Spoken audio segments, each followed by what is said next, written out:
లూకాసు వార్త 19వ అధ్యాయము. లూకాసు వార్త 19వ అధ్యాయము 36వ వచనం నుంచి 40వ వచనం వరకు.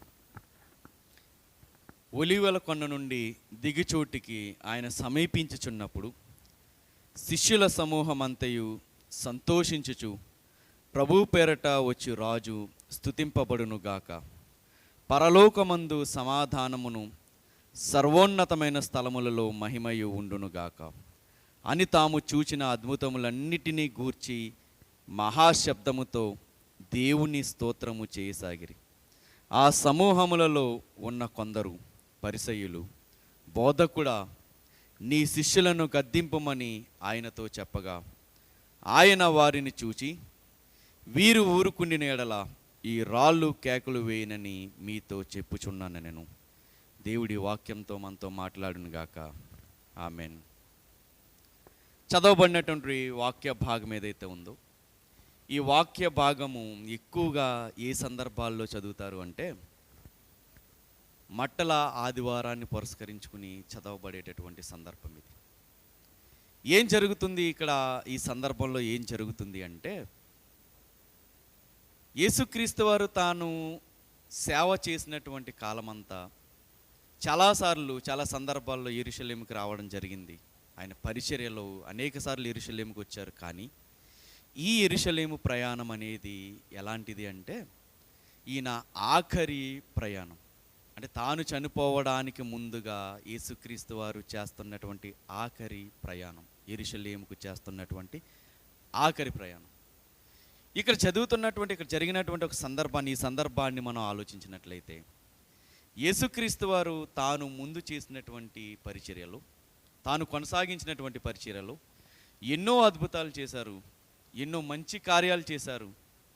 కానీ చేసిన తర్వాత ఆయన కళ్ళు లేని వారికి కళ్ళు ఇచ్చారు, కుష్ఠరోగులను బాగు చేశారు, కాళ్ళు చేతులు చచ్చిపడిపోయిన వాళ్ళని కూడా బాగు చేశారు, మంచం మీద పడి ఉన్న వాళ్ళని లేవనెత్తాడు, ఇంకా కళ్ళ లేని వాళ్ళకి చూపునిచ్చారు, దెయ్యాలు పట్టించి పీడించబడుతున్న వారిని విడిపించారు.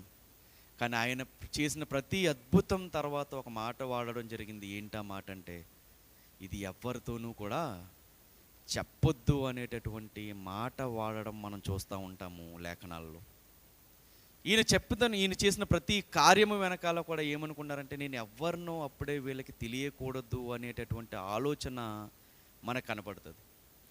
ఈయన్ని ఒక దెయ్యాలు పట్టిన వ్యక్తిని బాగు చేయడానికి యేసుక్రీస్తు వారు వెళ్ళినప్పుడు, అందులో ఉన్న దెయ్యాలు, అతనిలో ఉన్నటువంటి దెయ్యాలన్నీ అంటూ ఉంటాయి, నువ్వు దేవుని కుమారుడు అని మాకు తెలుసు, మాతో నీకేంటి పని అని అవి అరుస్తూ ఉన్నప్పుడు, కేకలు వేస్తున్నప్పుడు, మాట్లాడుతున్నప్పుడు యేసుక్రీస్తు వారు అంటారు, ఊరుకోండి, సైలెంట్గా ఉండండి అని అంటారు. అంటే యేసుక్రీస్తు వారు ఎవరో అప్పటికి తెలియాలి అని ఆయన అనుకున్నట్టుగా మనకి కనపడదు. కానీ ఈ సందర్భం మాత్రం ఇంతకు ముందు చోటు చేసుకున్న అన్ని సందర్భాలకి విభిన్నమైనది. ఆయన నోటితో నేను ఎవరో చెప్పొద్దు అని అందరికీ ఖండితంగా ఆజ్ఞాపిస్తే, ఇక్కడ జరుగుతున్నటువంటి సందర్భం మాత్రం ఒక పబ్లిక్గా, ఓపెన్గా ఆయన చేస్తున్నటువంటి ఒక అనౌన్స్మెంట్ లాంటిది. ఏం చేస్తున్నారు ఇక్కడ?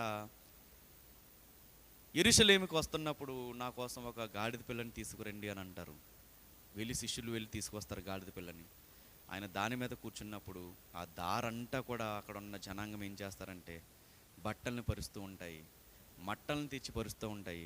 వాళ్ళందరూ దారి పొడుగున బట్టలు పరుస్తూ ఉంటే దాని మీద నుంచి యేసుక్రీస్తు వారు వెళ్తూ ఉంటారు. అప్పుడు జరుగుతున్నటువంటి సందర్భమే ఇది. ఏం జరుగుతుంది? ఒలీవల కొండ నుండి దిగుచోటుగా ఆయన సమీపించుచున్నప్పుడు శిష్యుల సమూహమంతయు సంతోషించుచు ప్రభు పేరట వచ్చి రాజు స్తుతింపబడునుగాక, పరలోకమందు సమాధానమును, సర్వోన్నతమైన స్థలములలో మహిమయు ఉండునుగాక అని కేకలు వేయడం మొదలుపెట్టారు. ఏం జరుగుతుంది ఇక్కడ? అప్పటి వరకు నేను రాజుని, లేదా నేను దేవుని కుమారుణ్ణి అని ఎవ్వరూ మాట్లాడడానికి ఒప్పుకోనటువంటి యేసుక్రీస్తు వారు, అద్భుతాలు జరిగిన తర్వాత ఎవరితోనూ చెప్పొద్దు అన్నటువంటి యేసుక్రీస్తు వారు ఇక్కడ తనకి తానుగా దేవుడి కుమారుణ్ణి అని బహిరంగంగా ప్రకటించుకుంటున్నటువంటి సందర్భాన్ని మనం చూడగలం.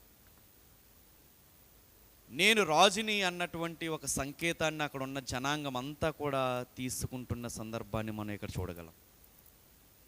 ఆయన ఇక్కడ అంటున్నారు, సర్వోన్నతమైన స్థలములలో మహిమై ఉండునుగాక అంటున్నారు. ప్రభు పేరట వచ్చు రాజు స్తుతింపబడునుగాక. అక్కడ ఉన్న జనాంగం అంతా అరుస్తున్నారు. మనం ఆలోచించినట్లయితే ఒక వ్యక్తితో ఎవరైతే అద్భుతాన్ని పొందుకున్నారో ఆ వ్యక్తితో పర్సనల్గా మాట్లాడినటువంటి యేసుక్రీస్తు వారు, ఇది ఎవరితోనూ చెప్పొద్దు అని వ్యక్తిగతంగా మాట్లాడినటువంటి యేసుక్రీస్తు వారు ఇక్కడ బహిరంగంగా వీళ్ళందరూ కేకలు వేస్తున్నారు. ప్రభు పేరట వచ్చి రాజు స్తుతింపబడును గాక అని కేకలు వేస్తున్నారు. కానీ వీళ్ళందరినీ కూడా ఆపుతున్నటువంటి సందర్భం మనకి ఇక్కడ కనపడదు. వీళ్ళందరినీ కూడా ఆగండి, అరవద్దు అరవద్దు అన్నటువంటి సందర్భం మనం ఇక్కడ ఎక్కడా చూడం. యేసుక్రీస్తు వారు అన్న సందర్భం ఎక్కడా చూడం. వీళ్ళందరూ కూడా అరుస్తున్నారంట. ఎలా అరుస్తున్నారంట? సంతోషముతో అరుస్తున్నారంట, సంతోషించుచు అరుస్తున్నారంట. అక్కడ తాము చూచిన అద్భుతములన్నిటిని గూర్చి మహాశబ్దముతో దేవునికి స్తోత్రము చేస్తున్నారంట. అక్కడున్న జనసమూహం అంతా, బహుశా జనసమూహంలో ఆయన ద్వారా మేలులు పొందిన వాళ్ళు అనేకులు ఉండొచ్చు. ఆ జనసమూహంలో చనిపోయిన తన కూతుర్ని బ్రతికించినటువంటి యాయీరు ఉండవచ్చు, మరణశయ్య మీద నుంచి లేపినటువంటి లాజరు ఉండవచ్చు, సమాధిలో నుంచి లేచినటువంటి లాజరు ఉండవచ్చు, అతని అక్కలు ఉండవచ్చు, అతని బంధువులు ఉండవచ్చు, ఆయన ద్వారా మేలులు పొందిన అందరూ ఉండవచ్చు. వాళ్ళందరూ ఏం చేస్తున్నారంటే దేవుడికి స్తోత్రాలు చెల్లిస్తున్నారు. ఎలాగా అంటే పర్సనల్గా కాదు, బహిరంగంగా కేకలు వేస్తూ దేవునికి స్తోత్రాలు చెల్లిస్తున్నారు. మత్తయి సువార్త 21వ అధ్యాయము, మత్తయి సువార్త 21వ అధ్యాయము 9వ వచనం, మత్తయి సువార్త 21వ అధ్యాయము 9వ వచనం నుంచి, జనసమూహములలో ఆయనకు ముందు వెళ్ళుచుండిన వారు వెనుకకు వచ్చిచుండిన వారు, దావీదు కుమారునికి జయము, ప్రభు పేరట వచ్చేవాడు స్తుతింపబడును గాక, సర్వోన్నతమైన స్థలములలో జయము అని కేకలు వేయుచుండిరి. జయము అని ఉన్న చోట మనం గమనించినట్లయితే కింద రాయబడి ఉంది. ఏంటా మాట అంటే హోసన్నా హోసన్నా అని కేకలు వేస్తున్నారంట. దావీదు కుమారుడికి జయము, ప్రభు పేరట వస్తున్నవాడు స్తుతింపబడును గాక అంటున్నారు. సర్వోన్నతమైన స్థలములలో జయము జయము అని కేకలు వేస్తున్నారంట. అక్కడున్న జనాంగం అంతా ఎలా కేకలు వేస్తున్నారంటే, వీళ్ళందరూ సంతోషంతో కేకలు వేస్తున్నారంటే, వీరందరూ ఎవరంటే తాము చూచిన అద్భుత కార్యాలను బట్టి మహాశబ్దముతో దేవునికి స్తోత్రాలు చెల్లిస్తున్నటువంటి వ్యక్తులు. వీళ్ళని బట్టి మనం అర్థం చేసుకోవాల్సినటువంటి ఒక విషయాన్ని మనం ఇక్కడ గమనించాలి. ఏం చేస్తున్నారు వీళ్ళు అంటే దేవునికి స్తోత్రాలు చెల్లిస్తున్నారు. ఎలా చెల్లిస్తున్నారంటే బహిరంగంగా స్తోత్రాలు చెల్లిస్తున్నారు. వీళ్ళు ఎక్కడా కూడా గమ్ము నుండి చెల్లిస్తున్నట్టుగా మనకు లేదు, సీక్రెట్గా స్తోత్రాలు చెల్లిస్తున్నట్టుగా మనకు లేదు. ఇక్కడ వీళ్ళందరూ ఏం చేస్తున్నారంటే పెద్ద పెద్ద కేకలు వేస్తున్నారు. ఎవ్వరికి కూడా భయపడట్లా, స్తోత్రాలు చెల్లించడానికి ఏమాత్రము కూడా ఆలోచించట్లా, సిగ్గుపడట్లా. స్తోత్రాలు చెల్లించడానికి బహిరంగంగా దేవుణ్ణి, దేవానికి స్తోత్రం, మా పట్ల నువ్వు ఎన్నో కార్యాలు చేసావు, నువ్వు రాజువి, మమ్మల్ని ఏలడానికి వస్తున్నటువంటి రాజువి. ఇక్కడ బహిరంగంగా యేసుక్రీస్తు వారు ఆయనగా ఒక ప్రకటించుకుంటున్నట్టుగా చేస్తున్న ఒక సందర్భం. వీళ్ళందరూ రాజు రాజు, మమ్మల్ని ఏలడానికి వస్తున్నటువంటి రాజు, ఈయన దేవుని కుమారుడు అని అంటున్నప్పుడు వీళ్ళెవ్వరిని కూడా దేవుడు యేసుక్రీస్తు వారు సైలెంట్ చేయాలని చూడాల. ఆ గుంపులో అనేక మంది ఉన్నారు. వాళ్ళ జీవితంలో అద్భుత కార్యాలను రుచి చూసిన వాళ్ళు ఉన్నారు. వాళ్ళ జీవితాలని మార్చినటువంటిది యేసుక్రీస్తు గురించి బహిరంగంగా చెప్తున్నారు. హోసన్నా హోసన్నా, దేవుని పేరిట వస్తున్న వాడికి జయము జయము అని కేకలు వేస్తున్నారు. అప్పుడు అక్కడ ఉన్న కొంతమందిలో బాధ వచ్చేస్తుందంట. ఎవరికి బాధ వస్తుందంటే సమాజంలో పెద్ద మనుషులుగా చలామణి అవుతున్నటువంటి కొందరికి బాధ వచ్చేస్తుందంట. వాళ్ళు అంటున్నారు అప్పుడు 39వ వచనం, లూకా సువార్త 19వ అధ్యాయము 39వ వచనం, ఆ సమూహంలో ఉన్న కొందరు పరిసయ్యులు, బోధకుడా నీ శిష్యులను గద్దింపుమని ఆయనతో చెప్పగా ఆయన వారిని చూచి, వీరు ఊరుకుండిన ఎడల ఈ రాళ్ళు కేకలు వేయనని మీతో చెప్పుచున్నాను నేను. ఏం జరుగుతుంది ఇక్కడ? అక్కడ ఉన్న వాళ్ళు అంటున్నారు పరిసయ్యులు, బోధకుడా చెప్పు మీ వాళ్ళకి సైలెంట్గా ఉండమని, కేకలు వేయొద్దని చెప్పు, ఊరుకోమని చెప్పు అని అంటుంటే అప్పుడు యేసుక్రీస్తు వారు అంటున్నారు, అప్పటి వరకు ఈయనే మాట్లాడొద్దు ఎవరికి చెప్పొద్దు అన్నటువంటి ఈయన అంతకు ముందున్న సందర్భాలకి వ్యతిరేకమైనటువంటి స్టేట్మెంట్ ఇస్తున్నట్టుగా మనం ఇక్కడ చూడగలము. ఏంటి ఆ స్టేట్మెంట్ అంటే, ఒకవేళ వీళ్ళు ఊరుకుంటే ఎవరు కేకలు వేస్తారంట? రాళ్ళు కేకలు వేస్తాయని వాళ్ళతో అంటున్నారు. ఇప్పటి వరకు నేను అందరినీ సైలెంట్గా పెట్టాను ఎవరికి చెప్పొద్దని, ఇప్పుడు వీళ్ళ కేకలు వేస్తున్నారు, వీళ్ళని ఆపడం మీ తరం కాదు. ఒకవేళ వీళ్ళని గనక మీరు ఆపగలిగితే వీళ్ళు సైలెంట్ అయిపోవచ్చేమో, కానీ ఎవరు కేకలు వేస్తారంటే వీళ్ళ ప్లేస్లో వీళ్ళకి బదులుగా రాళ్ళు కేకలు వేస్తాయి అని యేసుక్రీస్తు వారు వాళ్ళు ఊహించినటువంటి సమాధానాన్ని ఇస్తారు. ఒక విషయాన్ని మనం ఆలోచిద్దాము. అసలు రాళ్ళు మాట్లాడడం ఏంటి? రాళ్ళు ఎక్కడన్నా మాట్లాడతాయా? ఇంకా చెప్తే ఇక్కడ యేసుక్రీస్తు వారు అన్నారు రాళ్ళు కేకలు వేస్తాయి అని అంటున్నారు. అసలు రాళ్ళు కేకలు వేయడం ఏంటి? రాళ్ళు ఎక్కడన్నా మాట్లాడిన సందర్భాలు మనం చూడగలమా? బైబిల్ని మనం ముందు నుంచి కూడా ఆలోచించుకుంటూ వస్తే బైబిల్లో కొన్ని రాళ్ళు మాట్లాడినటువంటి సందర్భాలను మనం చూడగలము. కొన్ని రాళ్ళు ఉన్నాయంట బైబిల్లో, అవి మాట్లాడుతున్నాయంట. ఎవరితో మాట్లాడుతున్నాయి, ఏమని మాట్లాడుతున్నాయో ఒకసారి మనం చూద్దాము. పాత నిబంధన గ్రంథంలో ఒక ఆచారం ఒకటి ఉంది. ఏంటి అంటే, దేవుడు వాళ్ళకి విడుదల కలగజేసిన తర్వాత, దేవుడు వాళ్ళకి జయాన్ని ఇచ్చిన తర్వాత వాళ్ళందరూ కూడా ఒక చోట సమూహంగా కూడుకుని కొన్ని రాళ్ళని నిలబెట్టి ఆ రాళ్లతో బలిపీఠాన్ని కట్టేటటువంటి సందర్భాలు కొన్ని మనం బైబిల్లో చూడగలము. అటువంటి సందర్భాల్లో ఒక సందర్భాన్ని మనం చూద్దాము. యెహోషువ గ్రంథము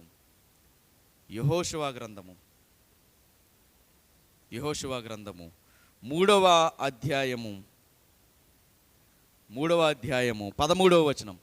సర్వలోకనాథుడగు యెహోవా నిబంధన మందసమును మోయు యాజకుల అరకాళ్ళు యోర్దాను నీళ్లను ముట్టగానే యోర్దాను నీళ్లు అనగా ఎగువ నుండి పారు నీళ్లు ఆపబడి ఏకరాశిగా నిలిచును. కోతకాలం అంతయు యోర్దాను దాని గట్ల మీద పొర్లిపారును. నిబంధన మందసమును మోయు యాజకులు జనులకు ముందు వెళ్ళగా యోర్దానును దాటుటకే జనులు తమ గుడారముల్లో నుండి బయలుదేరి. 16వ వచనం చదువుదాం. పైనుండి పారు నీళ్లు బహు దూరమున సారేతాను నొద్దనున్న ఆదామును పురమునకు దగ్గర ఏకరాశిగా నిలిచెను. లవణ సముద్రమును అరాబా సముద్రమునకు పారునవి బొత్తుగా ఆపబడిను. ఏం జరిగింది ఇక్కడ అంటే, వీళ్ళందరూ కూడా యోర్దాను నది దాటవలసినటువంటి పరిస్థితి వచ్చింది. దేవుడు వాగ్దానం చేసినటువంటి భూమికి నడిపిస్తున్నప్పుడు, దేవుడు వాళ్ళకి ఇస్తానన్నటువంటి ప్రదేశానికి నడిపిస్తున్నప్పుడు, దేవుడు వాళ్ళు ఇస్తానన్నటువంటి ఆశీర్వాదం కలిగినటువంటి స్థలాలకు నడిపిస్తున్నప్పుడు వాళ్ళకి ఎదురుగా ఒక కష్టం వచ్చింది. ఏంటా కష్టం అంటే, యోర్దాను నది దాటాలి. యోర్దాను నదిలో నీరు ఉధృతంగా ప్రవహిస్తున్నాయి, అది దాటడం వాళ్ళ వల్ల కాదు. అప్పుడు అంటున్నారు దేవుడు, ఏమంటున్నారంటే, మీరు వెళ్ళండి, ఎప్పుడైతే యాజకుల అరకాలు యోర్దాను నీళ్లను ముట్టుతాయో పైనుండి వస్తున్న నీళ్ళు అన్నిటినీ ఆపేస్తాను. మీరు ఏం చేస్తారంటే, ఆరిన నేల మీద మీరు నడుచుకుని వెళ్ళిపోండి అని అంటారు. నీళ్ళని ఆపడం మాత్రమే కాదు ఇక్కడ దేవుడు చేస్తుంది, నేలను కూడా ఎండిపోయేటట్టుగా చేస్తున్నారు. వాళ్ళు నడవడానికి యోగ్యకరమైనటువంటి నేలగా మారుస్తున్నారు. అప్పుడు అంటున్నారు, వీళ్ళందరూ యోర్దాను నది దాటిపోయిన తర్వాత అప్పుడు యెహోషువతో దేవుడు అంటున్నాడు, ఏమంటున్నాడంటే, 12 గోత్రాలని పిలువు, 12 గోత్రాల్లో నుంచి ఒక్కొక్కరిని పిలిచి ఏం చెప్తాంటే, ఒక్కొక్క రాయిని తీసుకురావాలి, తీసుకొచ్చి ఏం చేస్తారంటే ఒకదాని మీద ఒకటి నిలబెట్టండి అని అంటారు. ఎందుకు ఆ రాళ్ళని నిలబెట్టాలంటున్నారు? 6వ వచనం, 4వ అధ్యాయం 6వ వచనం. ఇక మీదట మీ కుమారులు ఈ రాళ్ళు ఎందుకని అడిగినప్పుడు మీరు యెహోవా మందసమునెదుట యోర్ధాను నీళ్లు ఏకరాశిగా ఆపబడెను. అది యోర్ధానును దాటుచుండగా యోర్ధాను నీళ్లు ఆపబడెను గనుక ఈ రాళ్ళు చిరకాలము వరకు ఇశ్రాయేలీయులకు జ్ఞాపకార్థముగా నుండునని వారితో చెప్పవలను. ఇది మీకు ఆనవాలై ఉండెను, అందుకే దీనిని చేయవలెను. ఎందుకు చేస్తున్నారు వీళ్ళు అంటే, రేపొద్దున్న ఈ రాళ్ళను చూసి మీ పిల్లలు అడుగుతారు, ఏంటి నువ్వు ఎప్పుడు చూడు ప్రార్థన చేస్తూ ఉంటావు అని ఒకవేళ నీ పిల్లలు అడిగినప్పుడు, ఈరోజు నీకున్న కుటుంబ పరిస్థితిని బట్టి, నీకున్న ఆర్థిక పరిస్థితులను బట్టి, నీకున్నటువంటి సమాధానం లేనటువంటి పరిస్థితులను బట్టి, ఒకవేళ నీ పరిస్థితిని ఎరిగినటువంటి, నీ కుటుంబ పరిస్థితిని ఎరిగినటువంటి నీ పిల్లలు అడుగుతారు, ఎందుకమ్మా ఇంకా ప్రార్థన చేస్తున్నావు, ఏంటి ప్రార్థన చేస్తున్నావు, ఎందుకు ఇంతలా ప్రార్థన చేస్తున్నావు, ఎందుకు మందిరానికి క్రమం తప్పకుండా వెళ్తున్నావు, ఏంటి మన జీవితంలో ఇంకా ఎలాగే ఉంది అయినా ఎందుకు వెళ్తున్నావు, ఎందుకు మనం దేవుణ్ణి ఆరాధించాలి, ఈరోజు మన జనాంగానికి ఈ పరిస్థితి వచ్చిందంటే ఎందుకు మనం ఆరాధించాలని ఒకవేళ నా సార్వభౌమత్వం తెలియనటువంటి పిల్లలు ఒకవేళ నిన్ను అడిగితే, ప్రస్తుత పరిస్థితులను బట్టి పూర్వం నీ జీవితంలో చేసినటువంటి కొన్ని కార్యాలు ఉంటాయి కదా, వాటిని నువ్వేం చేయాలి, నీ పిల్లలకి చూపించాలి. ఇక్కడ అదే జరుగుతుంది. ఒకవేళ మీ పిల్లలు, భవిష్యత్తు తరాలలో మీ పిల్లలు ఏంటి ఈ రాళ్ళు అని అడిగితే, ఈ రాళ్ళు మాట్లాడతాయి. ఏం మాట్లాడతాయి అంటే, ఒకప్పుడు మనకి యోర్ధాను నది అనేటటువంటి సమస్య మన ముందున్నప్పుడు ఆ సమస్యని దేవుడు దాటించాడు. ఆయన చేసినటువంటి ఆశ్చర్యకరమైనటువంటి కార్యానికి గుర్తే ఈ రాళ్ళు. చూద్దాం ఒకసారి 20వ వచనం. వారు యోర్ధానులో నుండి తెచ్చిన 12 రాళ్లను యెహోషువ గిల్గాలులో నిలువబెట్టించి ఇశ్రాయేలీయులతో ఇట్లనెను, రాబోవు కాలమున మీ సంతతి వారు ఈ రాళ్ళెందుకని తమ తండ్రులను అడుగుదురు కదా, అప్పుడు మీరు చెప్పాలి, ఇశ్రాయేలీయులు ఆరిన నేల మీద ఈ యోర్దానును దాటిరి. ఎట్లనగా యెహోవా బాహువు బలమైనదని భూనివాసులందరూ తెలుసుకునుటకును, మీరు ఎల్లప్పుడూ మీ దేవుడని యెహోవా యందు భయభక్తుల్ని నిలుపుటకును, మేము దాటు వరకు మీ దేవుడని యెహోవా తానే మా ఎదుట ఎర్ర సముద్రముని ఎండ చేసినట్లు మీరు దాటి వరకు మీ ఎదుట యోర్దాను నీళ్లను ఎండ చేసనని చెప్పి ఈ సంగతి వారికి తెలియపరచవలెను. ఏం జరుగుతుంది ఇక్కడ? మీ పిల్లలు అడుగుతారు, ఈ రాళ్ళేంటి అని అడుగుతారు. అప్పుడు మీరు చెప్పాలి, మనం ఎదురుగుండా నడుచుకుంటూ వెళ్తున్నప్పుడు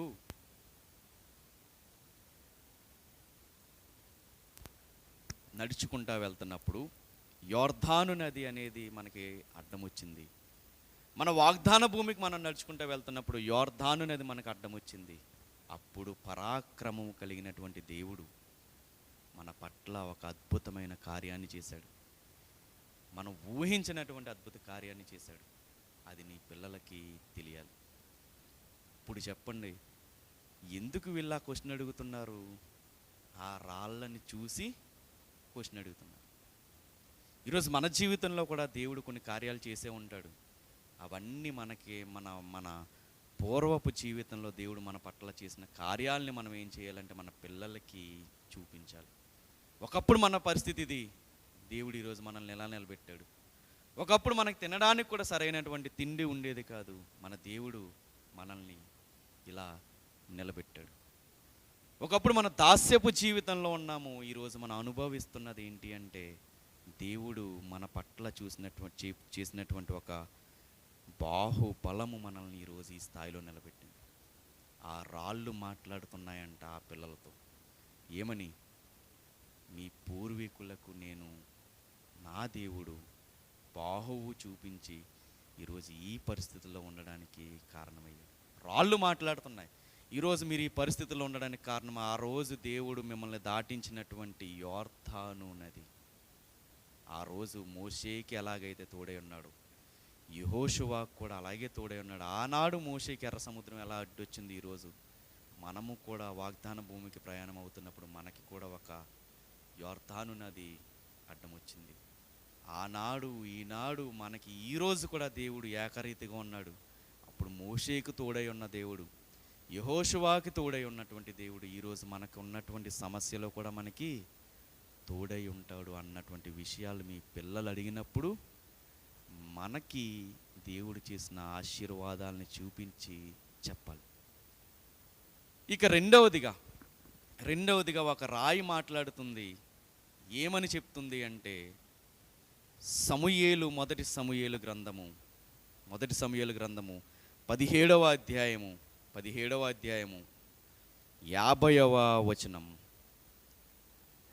దావీదు ఫిలిష్తీని కంటే బలాఢ్యుడై ఖడ్గము లేకయే ఒడిసెలతోనూ రాతితోనూ ఆ ఫిలిష్తీని కొట్టి చంపెను. దేంతో కొట్టి చంపాడంటే ఇక్కడ దావీదు గారు ఒడిసెలతోనూ రాతితోనూ కొట్టి చంపారంట. ఫిలిస్తీయుడు ఎంత ఎత్తున్నారు, దావీదు గారు ఎంత ఎత్తున్నారు. ఇక్కడ రాయబడిన మాట, దావీదు ఫిలిస్తీని కంటే బలాఢ్యుడై ఖడ్గము లేకుండానే చంపేశాడు. ఎలా బలాఢ్యుడు అవ్వగలిగాడు అంటే, యెహోవాను బట్టి ఆయన బలాఢ్యుడు అవ్వగలిగాడు. ఇక్కడ మనం ఒక విషయాన్ని మనం అర్థం చేసుకోగలిగితే, ఈ రాయి చెప్తుంది మనకి, ఆనాడు ఆయన చేతిలో ఉన్నటువంటి చిన్న రాయితో అద్భుతం చేయగలిగినటువంటి దేవుడు ఈరోజు మన చేతిలో ఉన్నటువంటి చిన్న చిన్న పనులను బట్టే మన చేత దేవుడు ఏం చేయగలడు? అద్భుతమైనటువంటి కార్యాలను దేవుడు చేయించగలడు.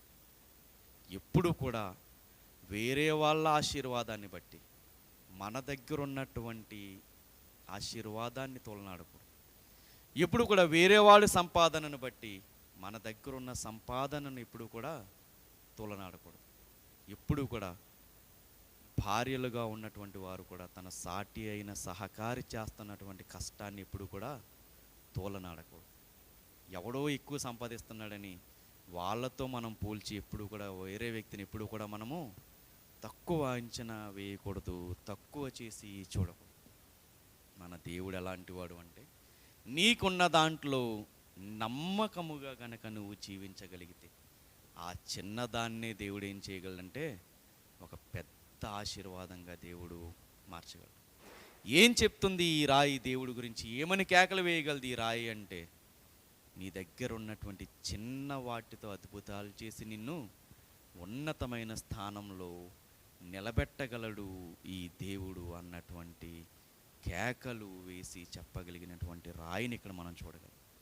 ఇక క్రొత్త నిబంధనకు గనక మనం వెళ్ళగలిగితే, క్రొత్త నిబంధనలో కూడా కొన్ని రాళ్ళు ఉన్నాయి. ఆ రాళ్ళు ఒకవేళ యేసుక్రీస్తు గురించి కేకలు వేయాల్సి వస్తే ఏమని కేకలు వేయగలవో ఒకసారి చూద్దాము. మత్తయి సువార్త 4వ అధ్యాయము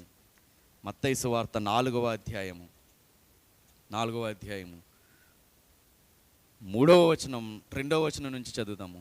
40 దినములు 40 రాత్రులు ఉపవాసము నిన్న పిమ్మట ఆయన ఆకలి గొనగా అప్పుడు వచ్చిందంట సాతాను. ఆ శోధకుడు ఆయన యొద్దకు వచ్చి, నీవు దేవుని కుమారుడు అయితే ఈ రాళ్ళు రొట్టెలగునట్లు ఆజ్ఞాపించుమనెను. అందుకు ఆయన, మనుష్యుడు రొట్టె వలన మాత్రము కాదు కానీ దేవుని నోట నుండి వచ్చు ప్రతి మాట వలనను జీవించును అని వ్రాయబడి ఉన్నదని. మనం యేసుక్రీస్తు వారి పరిచర్యలో మనం చూడగలిగినటువంటి మొట్టమొదటి రాళ్ళు ఇవి. ఏమంటున్నారు ఇక్కడ? సాతాను ఎలా తంత్రం వేస్తుందంటే, 40 దినాలు కఠోరమైన ఉపవాసం ఉన్న తర్వాత ఆకలి వేస్తున్నప్పుడు వచ్చిందంట. ఏదైతే అవసరం ఉందో యేసుక్రీస్తు వారికి, ఏదైతే కావాలో దాన్నే ఎరగా చూపించి పాపానికి ప్రేరేపించేటట్టుగా చేస్తుంది సాతాను. అప్పుడు అంటున్నారంట, సాతాను అంటుంది, నువ్వు దేవుడు కుమారుడు అయితే ఈ రాళ్ళని ఏం చెయ్యాలి? రొట్టెలుగా మార్చుకుని తిను అని అంటారు.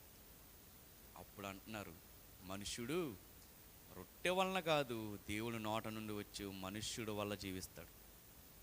రొట్టె కాదు నిన్ను జీవింపచేసేది, దేవుని మాట జీవింపచేస్తుంది. అప్పుడు అంటున్నాయి, ఒకవేళ వాళ్ళని ఆపగలరేమో కానీ ఇక్కడున్న వాళ్ళని ఆపగలరా వాళ్ళు?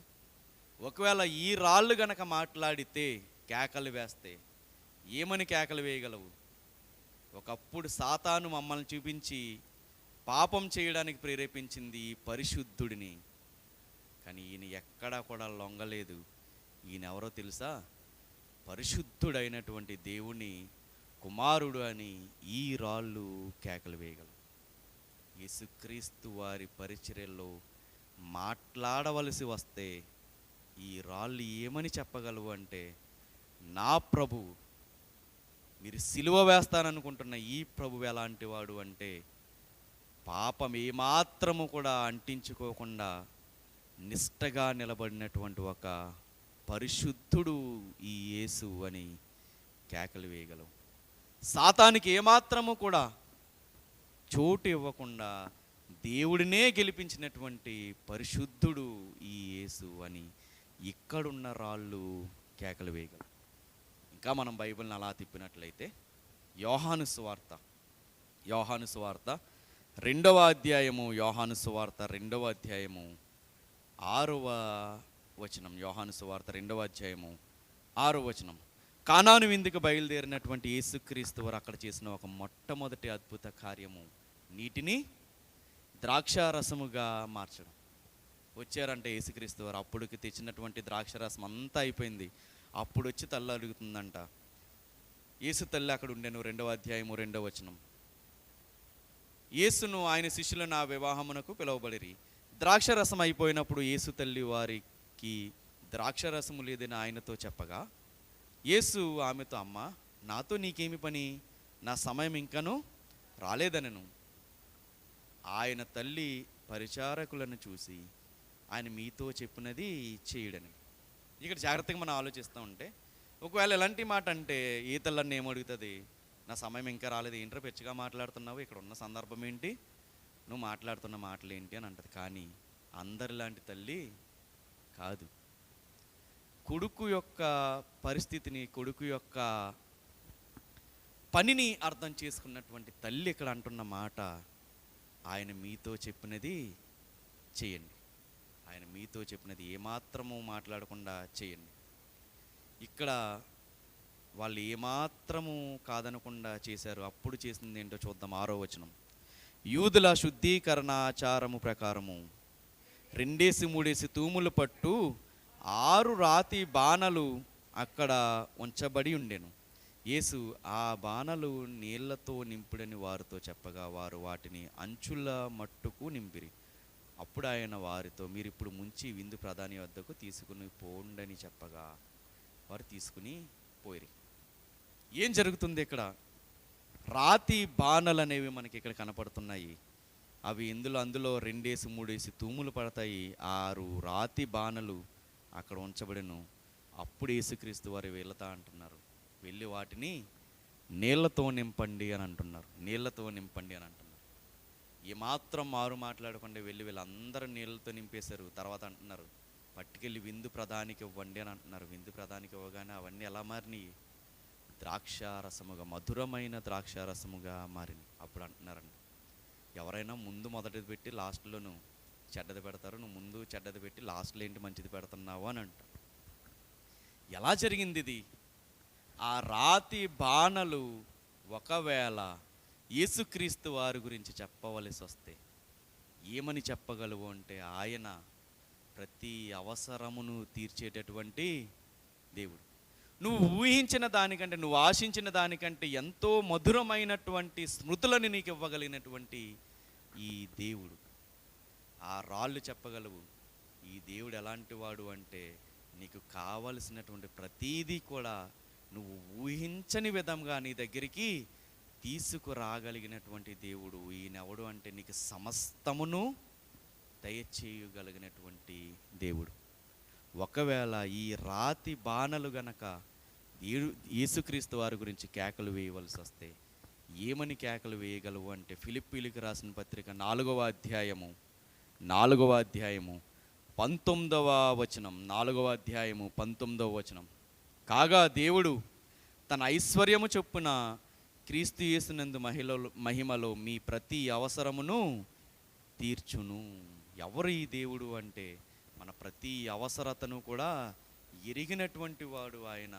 మన అవసరాన్ని మనకి కావాల్సిన సమయంలో ఆయన తీర్చగలిగినటువంటి దేవుడు. ఒక మామూలు నీటిని ఎలా మార్చగలిగాడు అంటే, ఒక మధురమైనటువంటి ద్రాక్షారసముగా మార్చగలిగాడు. అందరూ మెచ్చేటటువంటి ద్రాక్షారసంగా మార్చగలిగాడు. ఎవరి దేవుడు, ఎవరి యేసుక్రీస్తు అని గనక ఈ రాతి బాణను గనక అడగగలిగితే, విలువ లేనటువంటి నిన్ను ఒక విలువైనటువంటి పాత్రగా మార్చగలిగిన వాడు. ఒక సాధారణమైనటువంటి నీ బ్రతుకును, ఏ సమాధానము లేక బాధపడుతున్నటువంటి నీ బ్రతుకును ఒక మధురమైనటువంటి బ్రతుకుగా మార్చగలిగినటువంటి దేవుడు. ఏమన్నారంటే, తీసుకురండి ఆ రాతి బాణలను తీసుకురండి అన్నారు. వాటిలో ఒక సాధారణమైనటువంటి నీళ్లను పోశారు. దేవుడు ఏం చేశాడు? దాన్ని ద్రాక్షారసముగా మార్చాడు. నీ ప్రతి అవసరమును ఎరిగినటువంటి దేవుడు, సకాలంలో నీకు అవసరమైనటువంటి సమయములో నీకు ఆయన సహాయము చేయగలిగినటువంటి సమర్థుడు. ఎవరి దేవుడు అని గనక ఈ రాతి బాణలను గనక అడగగలిగితే ఇవి కేకలు వేస్తాయి. ఈ రాతి బాణలు కేకలు వేస్తాయి. ఈరోజు ఆయన ఎవరు అంటే, ప్రతి అవసరమును తీర్చగలిగినటువంటి నీ పోషణ కర్త ఆయన. ఇంకొంచెం మనం అలా ముందుకు వెళ్ళగలిగితే, యోహాను సువార్తలోనే 8వ అధ్యాయంలో మనకి కొన్ని రాళ్ళు కనపడతాయి. ఎక్కడి నుంచి వచ్చాయంటే, ఈ రాళ్ళు ప్రాణాలు తీయడానికి వచ్చినటువంటి రాళ్ళు ఇవి. ఏం జరుగుతుంది ఇక్కడ అంటే, వ్యభిచారంలో పట్టబడినటువంటి ఒక స్త్రీని తీసుకొచ్చి ఒక సభ మధ్యలోకి నెట్టబడుతుంది. సభ మధ్యలోకి నెట్టుతారు. అడుగుతున్నారు, వీళ్ళు ఏమని అడుగుతున్నారు? 8వ అధ్యాయము 4వ వచనం, బోధకుడా, ఈ స్త్రీ వ్యభిచారము చేయుచుండగా పట్టబడెను, అట్టి వారిని రాళ్ళు రువ్వి చంపవలనని ధర్మశాస్త్రములో మోషే మనకు ఆజ్ఞాపించెను కదా, ఆయనను నీవేమి చెప్పుచున్నావని ఆయనను అడుగురి. ఏం చేస్తున్నారు? ధర్మశాస్త్రంలో ఇలాంటి పని చేస్తున్న వాళ్ళని రాళ్లతో కొట్టి చంపేయాలని అంటున్నారు కదా, నువ్వేం చెప్తావు దీనికి అని అడుగుతున్నారు. ఒక విషయం మనం ఆలోచిస్తే, ఖచ్చితంగా చంపేద్దామనుకుని వచ్చారా, చంపకుండా ఉందామని వచ్చారా? ఈవిడ్ని చంపేద్దామని వచ్చారు. ఎందుకంటే ప్రతి ఒక్కడు కూడా ఏం చేశాడంటే, రాళ్ళు తీసుకొచ్చేసారంట. రాళ్ళు తీసుకొచ్చేసి చంపాలని ఉంది అంటే, వీళ్ళు డిసైడ్ అయిపోయారు ఆల్రెడీ. చంపేయాలని ఉంది, నువ్వేం చెప్తావు అని అడుగుతున్నారు. అప్పుడు అంటున్నారు, సరే అయితే మీలో పాపము చేయని వాడెవడో మొదట రాయిని విసరండి అని అంటున్నారు. 7వ వచనం, వారు ఆయన పట్టు వదలకు అడుగుచుండగా ఆయన తల ఎత్తి చూచి, మీలో పాపము లేనివాడు మొట్టమొదట ఆమె మీద రాయి వేయవచ్చున నేను. అప్పుడు అంటున్నారు, యేసుక్రీస్తు వారు మరలా చూసి, అమ్మ ఎవరు వీళ్ళందరూ ఎక్కడున్నారు అంటే, వాళ్ళు ఎవ్వరూ ఏమీ నాకు శిక్ష విధింపలేదు అన్నప్పుడు యేసుక్రీస్తు వారు, నేను కూడా నీకు శిక్షను విధింపను, నీవు వెళ్ళి ఇక పాపము చేయకమని ఆయనతో చెప్పాను. తీసుకొచ్చిన రాళ్ళన్నీ కూడా ఏమైనాయి? అక్కడ పడవేయబడ్డాయి. ఇప్పుడు ఒకవేళ ఆ రాళ్ళను అడిగితే అవంటాయి, మేము ఒక ప్రాణాన్ని తీయడానికి వచ్చాము, కానీ ఈ దేవుడు ఎలాంటి వాడు అంటే, ప్రాణభిక్ష పెట్టగలిగినటువంటి సమర్థుడు, దానికి మించి పాపాల్ని క్షమించగలిగినటువంటి ఒక అత్యున్నతమైనటువంటి మనస్సు కలిగినటువంటి వ్యక్తి. చంపడానికి తెచ్చిన రాళ్ళు కింద పడిపోయాయి. ఆ కింద పడిపోయిన రాళ్ళు చెప్తున్నాయి, ఈ దేవుడు ఎలాంటి వాడు అంటే, నువ్వు ఆయన దగ్గరకు వచ్చి మోకాళ్ళు నుండి ప్రభువా క్షమించు అని అడగాలే కానీ క్షమించడానికి సిద్ధంగా ఉన్నటువంటి వ్యక్తి. ప్రతి ఆదివారం మనం వస్తున్నాం, ప్రతి ఆదివారం ప్రభువా క్షమించు క్షమించని అంటున్నాం. ఆయన క్షమిస్తున్నాడు కాబట్టే మరుసటి ఆదివారాన్ని మనము చూడగలుగుతున్నాం. ప్రతి ఆదివారము ఈ దేవుడు ఏం చేస్తున్నాడంటే, మనల్ని శుద్ధీకరించి తన వాక్యము చేత మనల్ని బాగు చేసి ఇక్కడి నుంచి పంపుతున్నాడు. ఒకవేళ అక్కడ పడవేయబడినటువంటి రాళ్ళని గనక వెళ్ళి అడిగితే అవి కేకలు వేస్తాయి. ఈ దేవుడు ఎలాంటి వాడు అంటే, క్షమాభిక్ష పెట్టగలిగినటువంటి ఒక అత్యున్నతమైనటువంటి రాజు. ఇంకొంచెం మనం ముందుకు వెళ్ళగలిగితే ఒక రాయి ఉంది. ఆ రాయి కూడా సాక్ష్యం చెప్పగలుగుతుంది యేసుక్రీస్తు వారి గురించి. యోహాను సువార్త 11వ అధ్యాయము ఇందులో జరుగుతున్న సందర్భం అందరికీ తెలిసిందే. చనిపోయినటువంటి లాజరుని బ్రతికిస్తున్నటువంటి సందర్భం. మార్తా వచ్చి అడుగుతుందంటే యేసుక్రీస్తు వారిని, ప్రభువా నీవు ఇక్కడ ఉండిన ఎడల నా సహోదరుడు చనిపోకపోదును కదా అని అంటాడు. అప్పుడు అంటున్నారు మార్తా ఆయనతో అప్పుడు అంటున్నారు యేసుక్రీస్తు వారు 22వ వచనం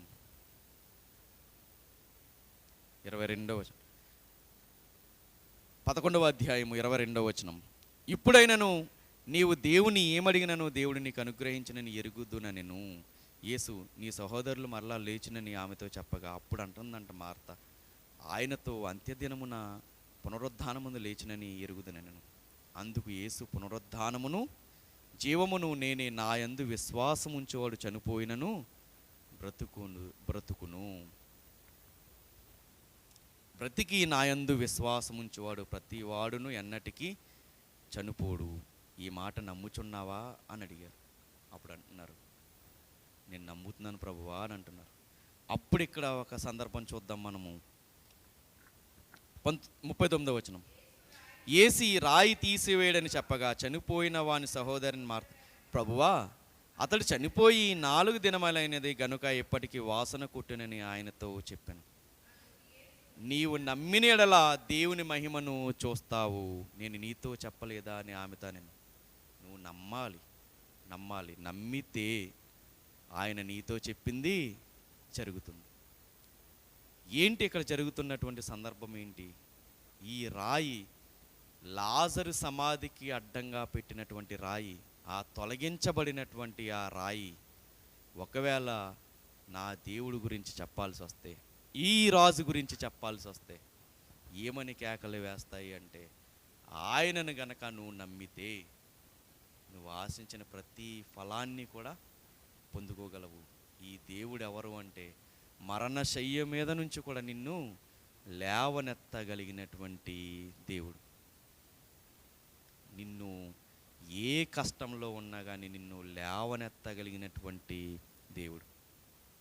ఎవరి దేవుడు అంటే అప్పుడు వస్తున్నాడు చనిపోయిన 44వ వచనం 43వ వచనం, ఆయన అలాగూ చెప్పి లాజరు బయటికి రమ్మని బిగ్గరగా చెప్పగా చనిపోయినవాడు కాళ్ళు చేతులు ప్రేత వస్త్రములతో కట్టబడిన వాడే వెలుపలికి వచ్చెను. అతని ముఖమునకు రుమాలు కట్టి ఉండిన. అంతటా యేసు, మీరు అతని కట్లు విప్పి పోనీయుడని వారితో చెప్పాను. ఏం జరుగుతుంది ఇక్కడ అంటే, పేరు పెట్టి పిలిచారు. పేరు పెట్టి పిలిచిన తర్వాత లాజరు వస్తున్నారు. ఏవైతే వస్త్రాలు చుట్టూ ఉన్నాయో ఆ వస్త్రాలతో వస్తున్నప్పుడు అప్పుడు అంటున్నారు, ఆయన వస్త్రాలు తీసేయండి, వెళ్ళిపోనివ్వండి అని చెప్తున్నారు. ఏం చెప్తుంది ఈ రాయి? ఏం చెప్పగలదు ఈ రాయి? ఒకవేళ కేకలు వేస్తాయంటే, ఈ దేవుడు ఎలాంటి వాడు అంటే, చనిపోయిన నిన్ను మరలా తిరిగి లేవనెత్తగలడు అనేటటువంటి సాక్ష్యాన్ని చెప్పగలిగినటువంటి రాయి. పడిపోయిన నీ జీవితాన్ని, నీ జీవితాన్ని ఈ దేవుడు ఏం చేయగలడు అంటే తిరిగి మరలా కట్టగలడు. మరణశయ్య మీద ఉన్నటువంటి మన జీవితాలని, అనారోగ్యం కోల్పోయినటువంటి నీ జీవితాన్ని తిరిగి మరలా నిలబెట్టగలడు అనే సంకేతాన్ని ఇస్తున్నటువంటి రాయిని మనం ఇక్కడ చూడగలము. ఇక ఆఖరిదిగా ఉన్నటువంటి ఒక రాయి ఉంది. మత్తయి సువార్త 28వ అధ్యాయము 2వ వచనం, ఇదిగో ప్రభువు దూత పరలోకము నుండి దిగివచ్చి రాయి పొర్లించి దాని మీద కూర్చుండెను. అప్పుడు మహాభూకంపము కలిగెను. ఏం చెప్పగలదు? యేసుక్రీస్తు వారి సమాధి దగ్గర ఉన్నటువంటి ఈ రాయి ఏం చెప్పగలదయ్యా అంటే, మరణము నా ప్రభువుని బంధించుట అసాధ్యము, నా ప్రభువు ముందు మరణమే గడగల్లాడింది, ఆయనని ఎవ్వరూ కూడా అణచివేయలేరు. ఈ రాయి మనకు చెప్తుంది, ఆయననే ఎవడు అణచివేయలేనప్పుడు ఆయనను నమ్మినటువంటి నిన్ను ఎవడన్నా అణచివేయగలడా? ఆయన రక్తంతో కడగబడినటువంటి నిన్ను ఎవడైనా అణచివేయగలడా? దేవుడు ఇప్పటికే మన జీవితంలో అనేకమైన కార్యాలను చేశాడు. దేవుడు మన మార్గాల్ని సులభతరం చేశాడు. మనకు మూసుకుపోయినటువంటి ద్వారాల్ని దేవుడు తెరిచాడు. మనం ఏది సాధించలేమేమో, నా బ్రతికి ఇలాగే ఉండిపోతుందేమో అనుకున్నప్పుడు దేవుడు ఏం చేశాడంటే మార్గాలను తెరిచి నువ్వు సాధించగలిగేటటువంటి వ్యక్తిగా నిలబెట్టాడు. మన విరోధులు మన పని అయిపోయిందని అనుకున్నప్పుడు మనకున్నటువంటి ప్రతి అడ్డంకిని తీసేసి దేవుడు మనకేమిచ్చాడంటే ఒక విజయాన్ని ఇచ్చాడు. మనం పడిపోయినప్పుడు దేవుడు ఏం చేశాడంటే లేవనెత్తాడు. మనకి ఎన్నో అద్భుతమైన కార్యాలను చేశాడు. ఇవి యేసుక్రీస్తు వారి పరిచర్యలో పాలు పంపులు పొందినటువంటి రాళ్ళు. మనుషులు కృతజ్ఞత కోల్పోవచ్చేమో, కానీ ఎవరు కృతజ్ఞత కోల్పోరంట? రాళ్ళు మాత్రము చూసి ఊరుకోవు. ఇప్పుడు అంటున్నారు, ఒకవేళ వీళ్ళని గనక మీరు ఆపగలిగితే, లూకాసు వార్త 19వ అధ్యాయము 40వ వచనం, ఆయన వారిని చూసి వీరు ఊరుకుని ఎడల ఈ రాళ్ళు కేకలు వేయునని మీతో చెప్పునని. ఏమని కేకలు వేయగలవు అంటే, ఏమని కేకలు వేయగలవు ఈయన గురించి అంటే, ఈయన ఏమాత్రము డాగు లేనటువంటి, ఏమాత్రము మచ్చలేనటువంటి, ఒక నిర్మలమైనటువంటి స్వభావం కలిగిన ఒక నిష్కలంకుడు, పాపులలో చేరనటువంటి ఒక పరిశుద్ధుడు. దానికి మేమే సాక్ష్యం. మా ద్వారానే తప్పు చేయమని సాతాను ప్రేరేపించినప్పుడు ఏమాత్రము తప్పుకు లోనవనటువంటి ఒక పరిశుద్ధుడు ఈ యేసు. ఒకవేళ ఈ రాళ్ళు కేకలు వేయగలిగితే ఏమని కేకలు వేయగలవు అంటే, ఇదిగో ఒక ప్రాణాన్ని తీద్దామని వచ్చాము మేము, కానీ ఆ ప్రాణానికి క్షమాభిక్ష పెట్టాడు దేవుడు. ఆమె పాపాలని క్షమించి కొత్త జీవితాన్ని ప్రసాదించాడు. ఎవరి దేవుడు అంటే, పాపాలని క్షమించి మనకు కొత్త జీవితాన్ని, అగౌరవప్రదమైనటువంటి మన జీవితాన్ని తొలగించి ఒక గౌరవప్రదమైన, అందరూ సంతోషించదగ్గ, అందరూ నిన్ను గౌరవించదగ్గ ఒక అద్భుతమైన జీవితాన్ని ప్రసాదించేటటువంటి ఒక జీవన ప్రదాత ఈ యేసు. ఒకవేళ ఈ యేసు ఎవరు అని గనక రాళ్ళని అడిగితే, ఆ రాతి బనలు చెప్తున్నాయి, నువ్వు ఏ కష్టం వచ్చినా, నీకు ఏ కష్టం వచ్చినా, తినడానికి తిండి లేనటువంటి పరిస్థితులైన ఒక ఆశ్చర్యకరమైనటువంటి కార్యాన్ని నీ పట్ల చేయగలిగినటువంటి నీ పోషణకర్త అని ఆ రాతి బనలు కేకలు వేసి చెప్తున్నాయి ఈరోజు మనకి. ఆయన పరిశుద్ధంగా ఉన్నాడు. మా ద్వారానే తప్పు చేయడానికి సాతాను ప్రేరేపించిన ఏమాత్రం తప్పు చేయలేదని ఒక రాయి సాక్ష్యం ఇస్తుంది, కొన్ని రాళ్ళు సాక్ష్యం ఇస్తున్నాయి. నీకు ఏ కష్టం వచ్చినా కానీ నీ వెంట నిలబడి నిన్ను పోషించగలడు అనేటటువంటి సంకేతాన్ని రాతి బనలు సాక్ష్యం ఇస్తున్నాయి. నువ్వు పాపము చేసిన నిన్ను క్షమిస్తాడు, నిన్ను క్షమించి మరలా నీకు ఒక గౌరవప్రదమైన జీవితాన్ని దేవుడు ఇస్తాడు, ఈ యేసు ఇస్తాడు అని కొన్ని రాళ్ళు సాక్ష్యం ఇస్తున్నాయి. ప్రాణాలు తీయడానికి తెచ్చినటువంటి రాళ్ళు సాక్ష్యం ఇస్తున్నాయి. సజీవురాలుగా నిలబడినటువంటి వ్యభిచారి యొక్క జీవితాన్ని నీకు చూపించి, ఇక ఆఖరిదిగా చనిపోయినటువంటి వ్యక్తిని ముందు ఉంచినటువంటి ఆ రాతి సమాధి ముందు ఉంచినటువంటి ఆ రాయి చెప్తుంది, నీకు ఏ అనారోగ్యం వచ్చినా, చనిపోయే పరిస్థితుల్లో నేను ఉన్న, ఖచ్చితంగా దేవుడిని తీసివేసి నీకు ఒక ఉన్నతమైనటువంటి భవిష్యత్తును ఇస్తాడు, ఆరోగ్యకరమైనటువంటి జీవితాన్ని ఇస్తాడు అన్నటువంటి సాక్ష్యము లాజరు సమాధిని తీసినటువంటి ముందున్నటువంటి రాయి చెబుతుంది. ఈరోజు నేను ఏ కష్టం నిన్ను ఎలుబడి చేస్తున్నా, ఏ అనారోగ్యం ఎలుబడి చేస్తున్నా, ఆనాడు మార్త నమ్మింది నా తమ్ముణ్ణి దేవుడే బ్రతికించగలడని. ఈరోజు నువ్వు ఎవరి అనారోగ్యం కోసం నువ్వు బాధపడి ప్రార్థన చేస్తున్నావు, ఒకవేళ నమ్మగలిగితే ఆనాడు రాతిని తొలగించాడు దేవుడు. ఈనాడు ఆ వ్యక్తి, ఏ వ్యక్తి కోసమైతే నువ్వు కన్నీరు కార్చి ప్రార్థన చేస్తున్నావో ఆ వ్యక్తిని ఏలుబడి చేస్తున్నటువంటి ఆ మరణకరమైనటువంటి బాధ కానీ వ్యసనం కానీ ఏదైతే ఉందో దాన్ని ఖచ్చితంగా దేవుడు దూరం చేస్తాడు అన్నటువంటి సాక్ష్యాన్ని ఈ తొలగించబడినటువంటి రాయి చెప్తుంది. ఇక ఆఖరిదిగా మరణం ఆయన్ని బంధించలేకపోయిందన్నటువంటి సాక్ష్యం ఆయన సమాధి ముందు తొలగించబడినటువంటి రాయి చెప్తుంది. ఏం చెప్తుందా రాయి? ఏమని కేకలు వేయగలదు ఈరోజు నీ కోసం ఆ రాయి అంటే, ఇదిగో అణచబడిన పరిస్థితుల్లో ఒకవేళ ఉన్నావా, నీ శత్రువులు నీ పని అయిపోయింది అని సంతోషపడుతున్నారా, ఈరోజు నువ్వు తినడానికి సరైనటువంటి తిండి లేనటువంటి పరిస్థితుల్లో నీ బిడ్డలు పడుతున్నటువంటి బాధ చూసి నువ్వు ఈరోజు కన్నీరు కారుస్తున్నావా, అవేమి కూడా శాశ్వతము కాదు.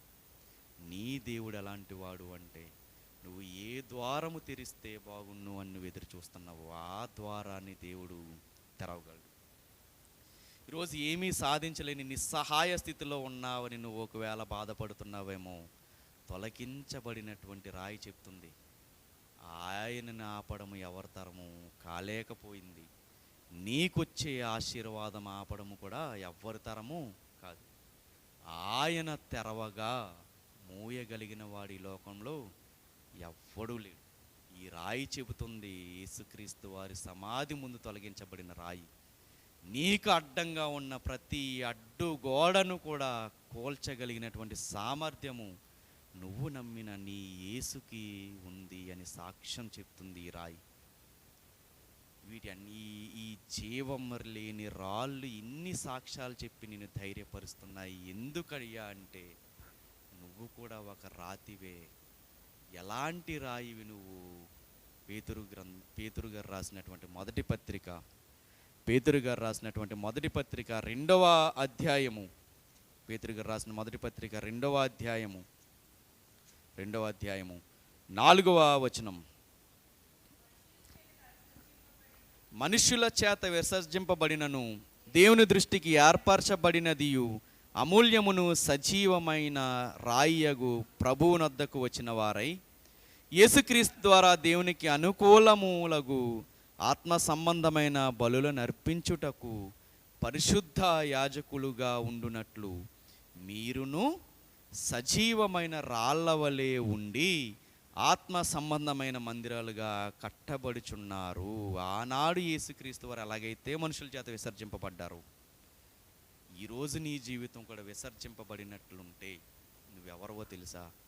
ఒక సజీవమైన రాయివి, దేవుని దృష్టిలో ఏర్పరచబడినటువంటి ఒక రాయివి, అమూల్యమైనటువంటి రాయివి, దేవుని మందిరముగా కట్టబడుతున్నటువంటి ఒక రాయివి.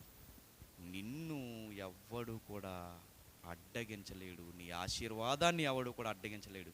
ఆనాడు జీవం లేనటువంటి రాళ్ళే కేకలు వేయగలవు అని దేవుడు ధైర్యంగా చెప్పగలుగుతుంటే, ఒక్కసారి మనల్ని మనం పరిశీలించుకుందాము.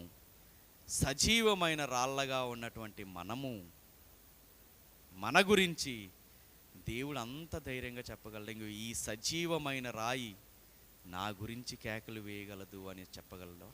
దేవుడు మన గురించి చెప్పగలడా?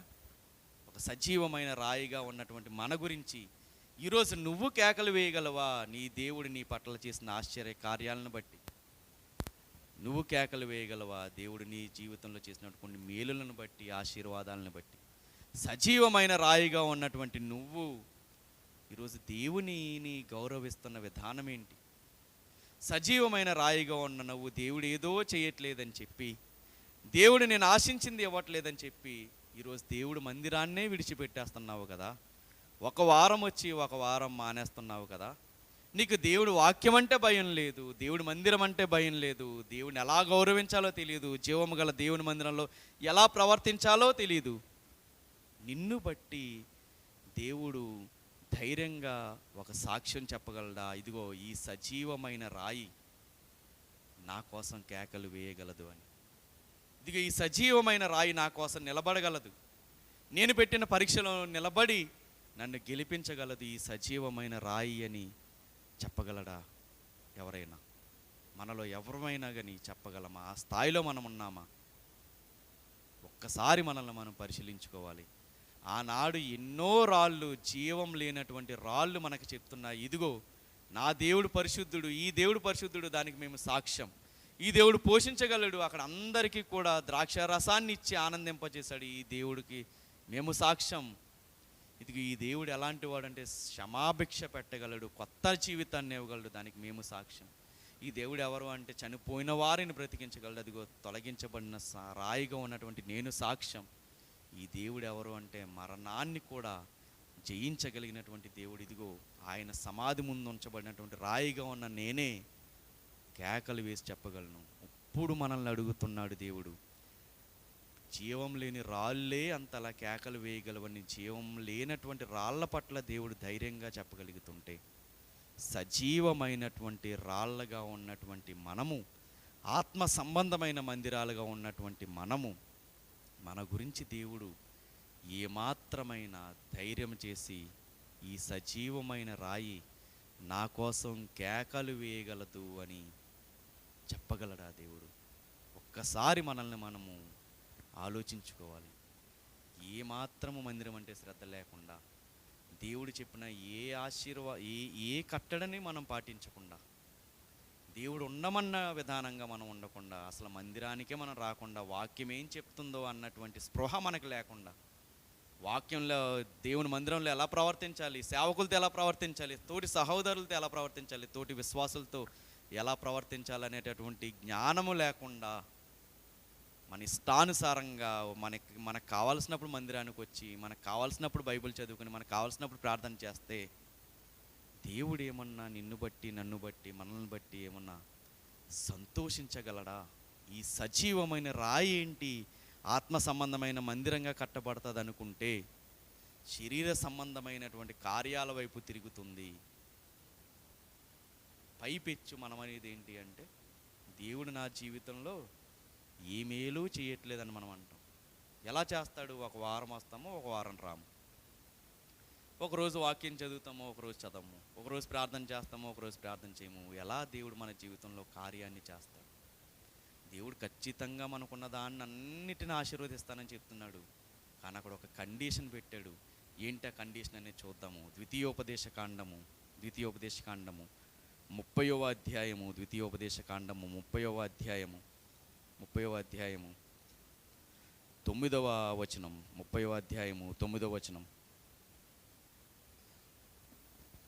మరియు నీ దేవుడైన యెహోవా నీ చేతి అన్నిటి విషయములలోనూ, నీ గర్భఫల విషయములలోను, నీ పశువుల విషయములోను, నీ భూమి పంట విషయములోను నీకు మేలు కలిగినట్లు నిన్ను వర్ధిల్లా చేయును.